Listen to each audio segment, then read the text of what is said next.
Hi, my name is Christopher Sadler, and I am the Research Director for IDS. I just want to take a moment to go through the new MAC Spreadsheet. The way you'll know it's the new one is this cute little picture, this dog named Quinn. So you'll fill it out like you have in the past with the client's name. What has been added is this drop down for county. So if you have a contract in multiple counties, you will select the county in which this particular case is relevant. So for example, if you have a client,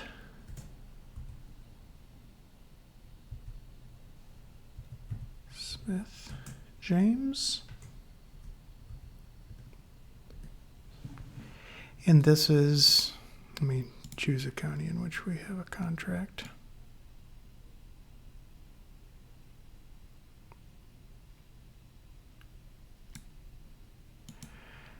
In Wake County, you will select the county. If it's in a different county in which you have a contract, you would select that. Now, your appointment date has to be before the end of the month. So, for example, we're on the March 2023 tab. So if you accidentally put April,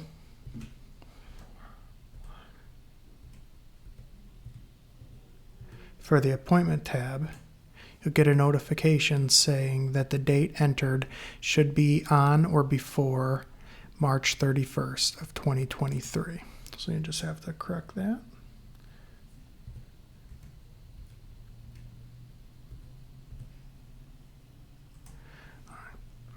Next, you'll select the contract type. We're going to go with, for this example, misdemeanor contract. Put in the file number.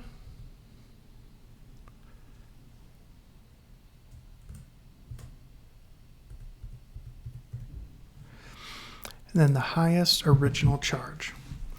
Here, it's a little bit different from previous spreadsheets.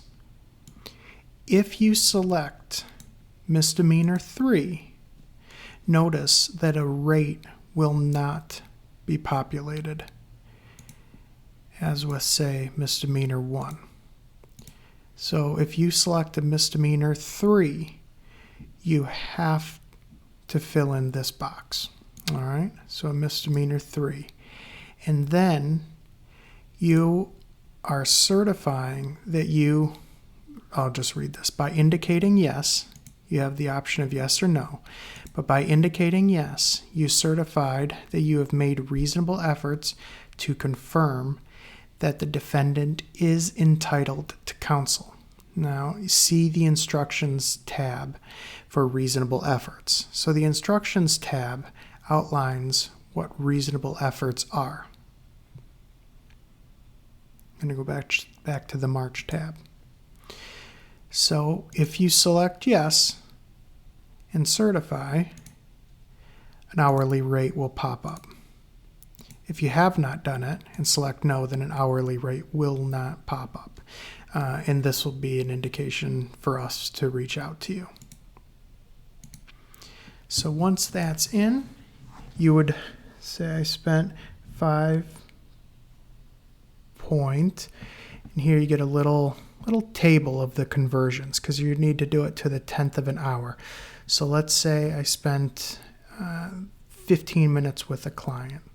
I'm going to do 5.3 time in court. Let's say I waited 1 minute and say 39 seconds, or 1 hour 39 minutes. So we have the 1 hour 39 minutes falls here, so it'd be the 0.7 time out of court spent with the client or working on the client's case, say 13 point, just do 0.4, so it'll be somewhere between 19 and 24 minutes. So 13 hours and say 20 minutes, so 0.4. All right, so your total hours for this month on this case will calculate here. It'll also calculate the total authorization that you're requesting. Now, if you've traveled, these have to be out of county miles, so you did 8. The value of that travel will automatically populate. Let's assume you're going to do some copies on this case. Say double-sided. Notice you get paid 16 cents per double-sided county, or 10 cents per single-sided county, or copy, I'm sorry. Did 5. Your copying cost will automatically calculate. Let's say there were other expenses. And please note that if you have other expenses greater than $25, you have to send a receipt to IDS. So let's just say $9. So your total expenses this month, $14.80. Your total authorization request for this month on this case is $1,340.80. Now, if this is the final application for this case, it's essentially finished, you would select yes. If not, if this will continue into other months, you would select no, or you don't have to put anything. But let's assume that this is. The case has been completed. The disposition date, this will be a good learning experience. So, let's say we accidentally do 2/1/23. You'll get an error because the disposition date needs to be on or after the appointment date. And for this case, we were appointed on March 1st. So if we dispose this on March 1st, 23, it would allow us to do that. Or say after March 1st, do March 23rd. It'll allow us to do that.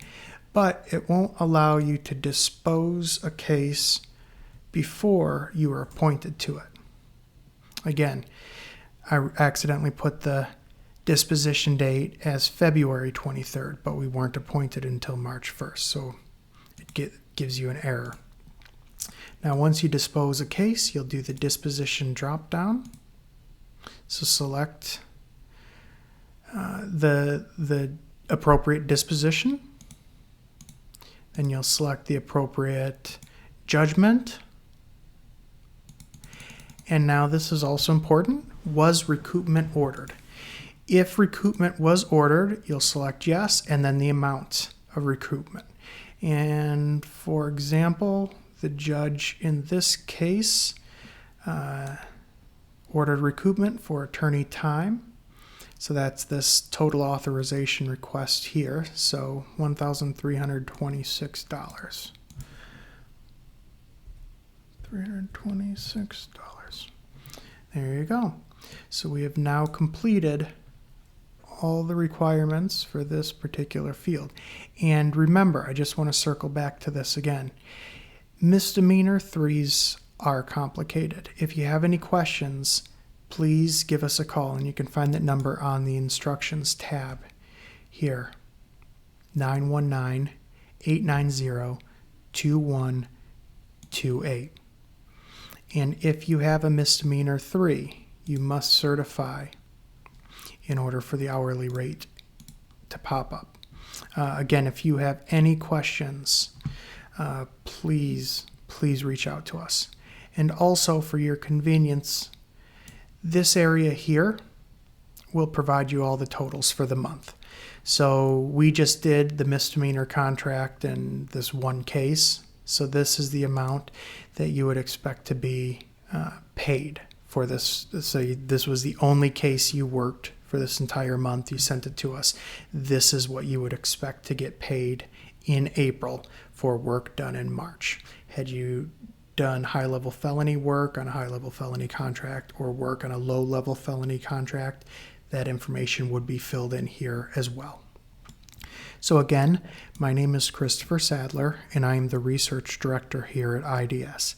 Please feel free to reach out to me if you have any questions. I can be reached at christopher.a.sadler@nccourts.org. Thank you.